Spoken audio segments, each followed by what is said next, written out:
Does it constitute going to church when you see the movie Church? Maybe not this specific movie, Church. Okay. But Yeah. there's definitely a lot of praying for survival going on. And, I'm constantly praying for a really great Italian horror film. So Before we begin, I think if you can find the Fangora cover of 1989, does have the cover of the demon dude embracing naked lady. Oh, yeah. Yeah. It's kind of funny how somewhere, and Fangoria they- never shied away from all those heavy Yeah, spoilers. and I remember that's how I remember the beginning of this. As a kid, I saw that on the cover of Fangora. I was like, "Whoa, I gotta see this movie!" And of course, it was The Church. So, Let's begin.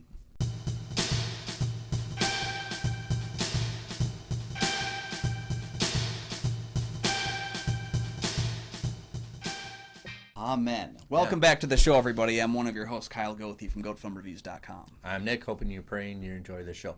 Thanks for watching. Thanks for following us. And for our loyal fans, thank you for continuing to support the show. Hey, you can follow the show on Twitter and on Instagram. Heck yeah, we got a Patreon. Check that out for some great content, great deals, and opportunities of what movies we can review here on the show in future events. With, of course, a shout out to you as well. Both Kyle and I are members of the Minnesota Film Critics Alliance. Checked out that webpage for critics reviews as well as ours. And today we're talking about, was it supposed to be called Demons 3? It was one of the many films that was going to be Demons 3. And don't worry, we'll get into it. He's one of the experts on the Italian horror. Of course, one of the last of the 80s of Italian horror. Yeah, that's true. The Church. All right, please be seated. In medieval times, the Teutonic Knights massacre a community of possible witches and devil worshippers. They order a Gothic church to be constructed on the site of the slaughter. Now, in present-day 1989, a librarian accidentally unleashes an evil buried so long ago. Now, I won't fault you if you think this was directed by Dario Argento. I won't. A lot of people get that mistake right off the bat. I feel like Dario Argento is one of those names, almost like Stephen King or John Carpenter, Wes Craven, where like if they were in any way associated with the film, their name was bigger on the poster than the director. Yeah. And that's kind of the case here. So kind of like everybody believes Tim Burton directed A Nightmare Before Christmas. Oh, it's not true. He produced it, but yeah, go ahead. Yeah. But anyway, so we have a case here of, some people say it was related to demons. Some people say it was initially its own idea. There's kind of a convoluted history to this, but essentially... What? Convoluted with Italian horror? I know. You just got to embrace the horror and move along with it, both behind and in front of the camera. Yeah. So Dario Argento, of course, produced and helped write Demons 1 and Demons 2 for director Lamberto Bava. If you know Lamberto Bava, he's related to Mario Bava, so of course, we keep it all in the family. Demons has the greatest ex machina of all time in its movie. Oh, that's true, yeah. The helicopter. That's the greatest ex machina film of all time. Demons, yeah. The helicopter just coming down. But after the second Demons film, Bava kind of wanted to move on to something different. There was, of course, the popularity of those films, so they wanted to kind of get the ball rolling on a third film. Michele Soavi was brought on board. Michele had been a frequent kind of collaborator with Dario Argento, kind of helped support, did a lot of like behind the scenes work. He's actually in the original Demons film. He's the guy with the metal face that you see in that beginning of that film, the one who kind of is passing out the tickets to the theater. Michele Soavi was brought on board, but didn't really want to do Demons 3. He didn't want to do the same thing that had been done before, because as much as I love those films, Demons 1 and Demons 2 are virtually the same movie. Kind of decided to go a different route with this film. The film actually has 3 credited writers: Dario Argento, Franco Ferrini, and Michele Soavi, but there's actually 5 uncredited writers as well, because it's Italian horror, and for as messy as the screenplays are, right, yeah. there's going to be a lot of writers involved. Which makes it also the story kind of messy. Yeah. And I think that's kind of the case with Italian horror, is an understanding of the world that you're going to get into with these kinds of films. Exactly. It's less about the straightforwardness of the story, and I feel more about the kind of emotional, visual journey that your mind goes on while watching it. And there's a great thing, if you watch the In Search of Darkness documentary series, they had an interview with Goethe, who's an actress in a lot of Italian horror films, primarily Demons. She's actually the first one that gets cut in that film. And she said, it's never about how weird things get in Italian horror. It all makes sense to Italians. You just aren't from Italy and you don't get our style. So don't say that things just happen randomly in these films, because they have an innate sense to them that makes sense in Italy. It's like the pacing of it. Yeah. Oh, everything is getting nice and symbolic. We gotta wreck that. Yeah. It's kind of like when you see, like, let's say the Godzilla films, for example. There's a cultural aspect to those films that when you watch them, you may not like link into what's exactly happening in terms of the cultural aspect. It's a certain like you a can like enjoy a the film for what it is. Well, this is a place where they invented opera. This is a adventure. That's true, yeah. It's got to go big or then quiet. If we get too quiet, then we got to go big. It get too gory, then we got to go nice. Yeah. So it's almost you have to find the right temperament to balance out the movie. Yeah. And so this screenplay, there was actually an idea for Demons 3 when Suavi was originally brought on board that it was going to be about a plane that lands on an island with a volcano. Of course. And the demons were going to potentially come out of the volcano, which would have been an incredibly expensive project. It seemed, again, like with Italian horror in that kind of time period, we all thought we could afford this kind of stuff, and we probably couldn't. I love when they go big ambitious and then they go smaller. Yeah. Yeah, like read the original idea for Romero's Day of the Dead, which was, very Italian-esque in its ways. Like, we plan for everything, and then here's what we can afford. Yeah. Which is natural, right? Yeah, exactly. Yeah. So the idea of removing all the demons' representation, but keeping the film still somewhat tangentially tied in, if you want to view it as such, it's still there. I keep the film separate in my mind because if you watch it, the pacing of the two films are drastically different. Well, we'll get to that in my review a little bit. Yeah. Of course, stars Asia Argento, who's kind of the same age I am, but she's like, what, 12 years old? He was 14 for the film, yeah. 14? Okay, so she's a year older than me. But yeah, it's interesting, like, I go back and watch it, like, yeah, I was the same age as her when this movie came out. Yeah. Yeah. And you could see that as, connecting as well because Asia Argento was in Demons 2 a couple years earlier. So again, you can have that kind of like linear, we keep the same crew kind of coming back together. If you watch The Horror Geek on YouTube, actually, he does a great episode on the church where he talks about how all these people are people he's reviewed in other films prior because they keep it all together. They and kind of do a little bit of around. recycling. That's why I say if you think this is a Dario Argento film, I wouldn't mistaken you for it. Yeah. And it's also kind of a lot of the people that have worked with Dario before. So you have like the same cinematographer and the very famous film editor that Dario always used, which is Franco Frattachilli? Frattachilli, yeah. Yeah, Frattachilli, who did like Phenomena, one of our previous episodes. Yeah, he did Phenomena. He also edited for Dario like Suspiria, and I believe, of course, Demons and Demons 2. Yeah. So he's very well comfortable editing Dario's film, which gives us kind of the flavor of the editing. But we'll get to a little bit the other things to go with it. But it doesn't have like the poppiness that Dario likes. That's true, yeah. We also have Hugh Corshi playing Father Gus. He's this old, probably not the older guy, the new priest that's been kind of taken into this church here, and you may recognize Hugh Corshi because he was in Star Wars Episode 1: The Phantom Menace. He was one of the Queen's protectors when he lands on Tatooine. Never appeared in any other Star Wars film, which is too bad because I kind of liked him in that movie. He also most recently appeared in Book Club: The Next Chapter, which came into theaters this year. So if you want to see some older ladies get into shenanigans with Hugh Corshi, it's there. Yeah. And it's quite a thing to see. Okay, if you want to film in a church, you got to find a church, and they did. I think in Hungary, Budapest. Yeah. Okay.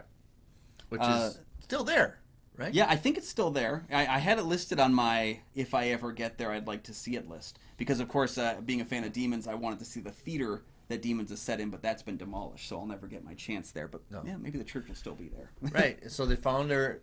So it's real life, good locations, and I think they got to spend like what, over a month. Yeah, I mean that's the beauty of spending your time in abandoned buildings and kind of like working your way around through crypts and stuff is that you don't really have time limits as often as other productions would. And then people go to church, and then I remember they like to put all the film equipment away so they actually can have a church session. But it'd be kind of funny to see all these props for this movie out over there, like there's like someone like listening like outside when someone's regretting their sins, and they're like, "Oh, that's good. I'm going to use that." Yeah. But it has that. Of course, it's dubbed, which I kind of takes away a little bit. But that's Dario always dubs his films. He never really subtitles his. And films. I'd mentioned it on a previous episode. I think it's something that it's nice to kind of prep the people watching these films with you. Yeah. I told my wife about Suspiria being dubbed the first time we watched it. I kind of gave her like a refresher on how it worked in the sense of that. Yeah. And I think she overall enjoyed the film more than if she'd just been taken off guard by this very unusual dubbing. Yeah. And so I don't know how you came about this because I just remember from Fangoria, and of course I saw it at my cousin's house. This was strictly a kind of you find a rental copy of it. Yeah. So how did you come by it? Well, I like to think most of the horror films that I've really loved over my life were in these stacks of horror books that I would check out of the library when I was 5 years old. I'd carry these giant photo books around and look at all these disgusting imagery and like horror history, and I would just read that stuff like nobody's business. I know there was elements of the church in that book. I can remember specific pictures out of this film.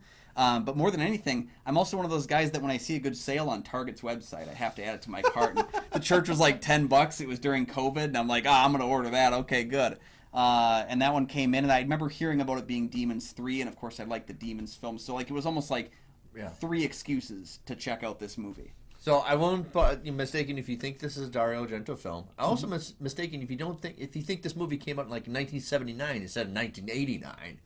It it has that quality of like late 70s, early 80s. I also felt some qualities of like early 90s even at some point because there was kind of a lower budget quality to it where you could believe it would happen in almost any of these time frames. If you sell that and said it came out in 1979, you're like, I totally believe it. But then there's some aspects of like, it looks like it's 1980s. Yep.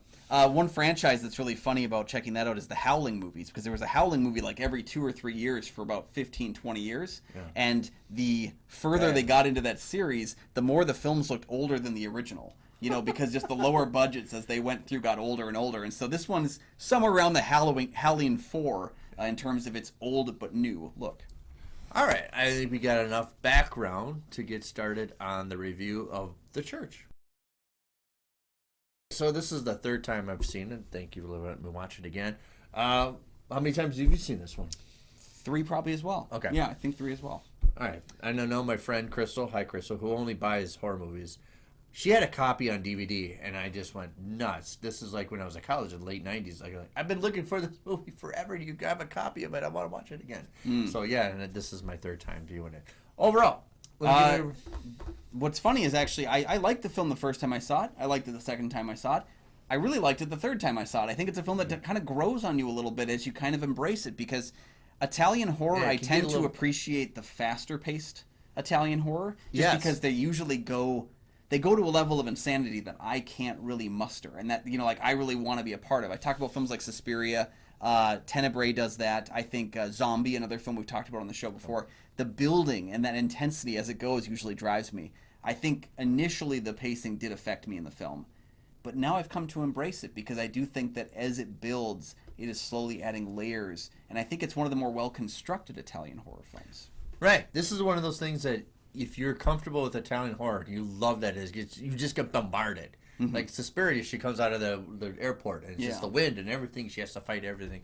Here, it's calm. Even when the murders in the beginning during the Crusades, where they're dumping bodies, which is one of the best tracking shots you've ever seen, because all the staging that they move the camera and the bodies going in, and you realize other things are happening.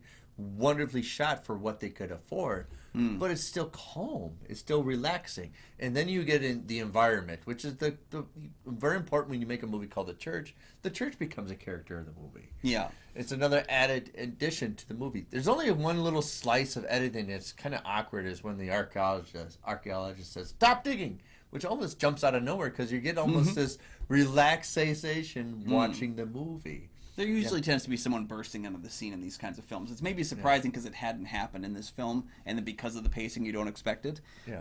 But I like the origin story, if you will. I mean, the church almost has a birthing scene where they describe kind of as what they're going to be doing to build this church over these demons to keep them at bay. The opening was influenced by Conan the Barbarian, which I think if you've seen that film recently, you can definitely see where that kind of influence comes from. And I also think introducing the film like that, and then having that great shot of the cross hitting the ground, and then that backup shot from the cross where we go from the depths of the church up into the entrance. I think it's a great shot. It introduces the character well, and like you said, the church is a character. Yeah. Now there are some kind of cringy things that I would go back and see it, the way they handle Asia Argento, the character. You have the guy possessed by demons, but he's trying to look up her skirt, and she's 14 years old. Yeah. Not to mention it's witnessing what the demons are doing to other people, and it's with her eyes. It's kind of hard to grasp. Yeah, it's one of those areas. I assume that because she spent so much time on film set, she'd kind of gotten like a rude awakening to a lot of these things. But the use of Asia Argento in a number of these films in a younger age Yes. is concerning. Right. Especially that scene of the demon trying to find somebody to look up her skirt. It's kind of like, I don't want to see this. Yeah. I can see all the horror. I can see you pickflirt the bridesmaid. Mm-hmm. I'm comfortable with that, but that kind of like pushing back. Especially it says Dario's daughter too. Yeah. Yeah, it's odd that he kind of allowed, and maybe I'm not going to try and say that it was a cultural thing, but like maybe like because his family was so entrenched in horror that she'd just been on the set for all these things. I don't know if it was a comfort thing or not, but yeah, it's things like that where you go, yeah, I wish they hadn't done that. Yeah, because the movie is so good otherwise. Yeah, and then you get kind of very the wedding party really is what the amplify what you expect for Italian horror, especially for the 80s. Like you see the wedding party coming to the church, and you're like, oh yeah, here we go. Well, not only that, then you have the school trip. And it's kind of like, why did we schedule all these things for this day? Yes. Yeah. But the whole set, it's smoldering. You understand it's one of the best ones of Italian horror. Mm-hmm. And I think it's because it takes its time, not so much bombarding you with how gory we can get or how slashy, even though I do appreciate Tenebrae and Suspiria. And I'm going to associate with Dario because the person directing lifted a lot of things from Dario. The whole camera following attached to the crane going right to the person's neck is very Argento. Oh, yeah. Yes. I think it was that Suavi had gotten, I'd watched some interviews with him where he said basically I'd seen some of his films and I fell in love with this. I think it was The Bird with the Crystal Plumage was the one that kind of triggered Michel Suavi into like, I've got to work with this guy. And so it was one of those things where he wrote a letter to him. I was like, I need to meet you. I need to learn what it is that you do. And basically worked his way up from just kind of being a assistant on set, just running out and getting stuff for people and taking care of projects, and ended up doing his own directing. I think his most famous work as a director is probably Cemetery Man from 1994. That seems to be the one that people talk about when they talk about Suavi. This is the one that I tend to talk about because as much as I'm aware of him as a writer or an actor, this is the one where it's like I think of Michel Suavi. And it's the interesting play almost of digging up. They're restoring murals. It's almost like you have to do the investigation here. Well, finding little clues. It's almost like a video game a little bit. Like, if you put these here, it opens up chambers. It kind of feels like The Exorcist mixed with Indiana Jones. Yes, it does. Yes, and kind of, and that's something I tend to appreciate these films more. I tend to be a little bit kinder to these films that have this element of something long buried that's being unearthed. We talked about it with The Keep, which is very tonally similar in some ways to how this film operates. Yep. And I think both of those films are about things that we should not be uncovering. I like that idea of, the mummy story of like you should have, left that sarcophagus closed. The Ark is something we should not have disturbed. Yeah, exactly. Yes. We also have a really great score. We haven't had a chance to talk about the score yet, but we've got Fabio Pignatelli, who's actually a member of Goblin. I think he's credited as Goblin working on this film. Yeah, Goblin. If you've watched any Italian horror films, it seems like that's the case. Goblin still technically tours, actually, and plays the soundtracks for their films on the screen. I think they're actually going to be here in the Twin Cities later on this year, and I'm super excited to check that out. We should go. More than just the Goblin in the film, though, is also Philip Glass working on some stuff. Philip Glass is I don't want to say prolific composer, but like he's got that level of when you see his name in the credits, you feel like the film is a more higher brow affair. Philip Glass did the score for Candyman, and notably doesn't like doing schlock horror. He's very particular about doing the score for horror. He had a piece in the Walker Art Center here in Minneapolis. It was just a tape recorder of recording of music he composed. It just sat on the... just music that he's just composed. You just sat and listened to it. For my money, that's probably the most important piece of art in that building. Yeah. But yeah, Philip Glass is very harsh on horror. He won't just do schlock garbage horror. So the fact that he saw something in this film and added kind of a more He's also lyrical very creative. He likes to it. break rules about composing music. Yeah. Yes. And that matches what Michel Suavi was going with this film. He was very critical of the Demons films and kind of saying that they were very schlocky. He said they were the pizza of because their makeup and face is very like outrageous, almost Sam Raimi ridiculous. It was about the insanity. It was about the intensity and the over the topness, and he wanted something a little bit more reserved. I do like that the film has that building quality, though. I think it gets to Demons level at the end. Yeah, because you don't see the demon. It takes a while to see the demons, and not to mention you don't see him very much. The demon guy embracing the naked woman. It's almost like, what? I did it. Did I just see? Yeah, and it's like the guy in the movie, like but you do it too. Like, what? It's similar to almost Jacob's Ladder with that demon dance scene with the flickering lights as well, where it's like I think I saw everything, but did I really see everything that was going on there? Yeah, I love that you don't overshow it. You just give enough to entice us. Yeah. It's films like this that make me really wish that we were getting there. There was a team, actually the team that had worked on In Search of Darkness was doing an Italian horror documentary that has since been shelved. And it breaks my damn heart. I know. Because I really, not only do I want to watch that documentary 1,000 times, but I want to share that documentary and the greatness of this kind of area with a lot of other people. Because I'll tell you this right now, there's a lot of horror hounds that I know that are always asking me for recommendations.